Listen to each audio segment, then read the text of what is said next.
आज का टॉपिक है माइनर एंड कोफैक्टर्स। माइनर को हिंदी में कहा जाता है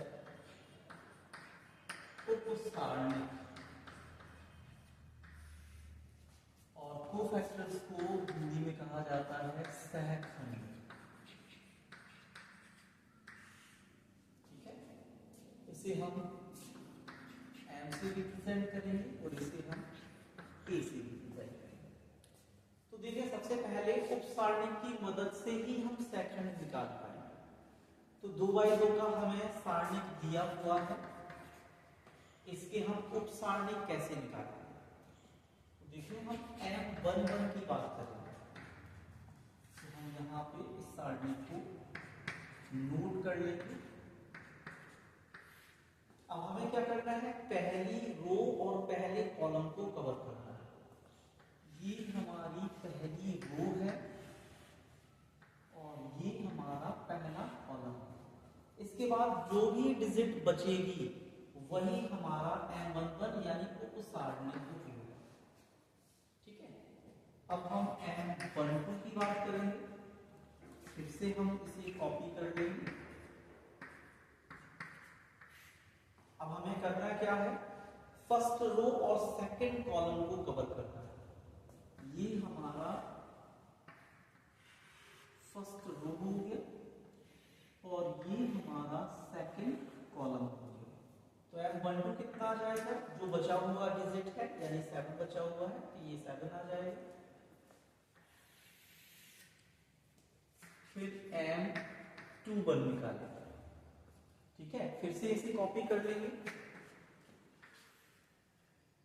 6 - 3 7 अब हमें करना क्या है, सेकंड रो और फर्स्ट कॉलम कवर करना है। ये हमारा सेकंड रो है और ये हमारा फर्स्ट कॉलम है। तो कौन सा डिजिट यहाँ पे रह गया, -3, तो ये M। अब M21 का मान निकालेंगे। फिर से इस सारणी को हम नोट कर लेंगे। अब हमें कवर क्या करना है, सेकंड रो और फर्स्ट M22 का मान निकालना है। तो M22 का मान निकालेंगे तो हमें कवर क्या करना है, सेकंड रो और सेकंड कॉलम। तो ये हमारी सेकंड रो हो गई और ये हमारा सेकंड कॉलम हो गया। तो यहाँ पे 6 बचता है। तो ये हमारे सारे इस सारणिक के सारे उपसारणिक निकल गए। अब हमें सेकंड निकालना है। सेकंड का फॉर्मूला क्या होता है, Aij इक्वल -1 की power I plus j into Mij। यहाँ पे I आपका रो और j आपका कॉलम रिप्रेजेंट करना है। ठीक है, तो यहां से हम निकालेंगे। तो सबसे पहले हम क्या निकालेंगे, A11 निकालेंगे। तो यहाँ -1 की पावर हो जाएगी 1 + 1 और M11। अब देखिए, इनका टोटल अगर सम आ रहा है, इनका टोटल अगर इवन है या सम है, तो माइनस का जो 1 है उसका माइनस गायब हो जाएगा। अगर ऑड है तो माइनस का 1 बाहर आएगा। तो यहाँ इवन हो रहा है, सम हो रहा है, तो यहाँ पे पॉजिटिव 1 आएगा। और M11 की वैल्यू जो हम निकाल चुके हैं पहले से, तो कितनी है, -2, वो यहाँ पे लिख देंगे, मल्टीप्लाई करेंगे, ये -2 आंसर आ जाएगा। फिर A12 की बात करते हैं, तो -1 की पावर 1 + 2 और M12 हो जाएगा। 1 और 2 कितना होता है, 3 ऑड है तो -1 आएगा।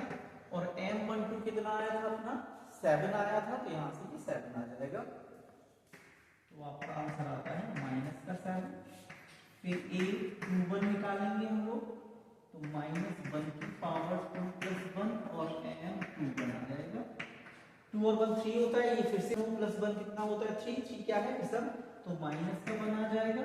और M21 का वैल्यू कितना आया था, M21 का वैल्यू आया था -3, तो यहाँ से -3 आ जाएगा। तो माइनस माइनस प्लस का 3 हो जाएगा। फिर A22 की बात आती है, तो -1 की पावर 2 + 2 और M22 हो जाएगा।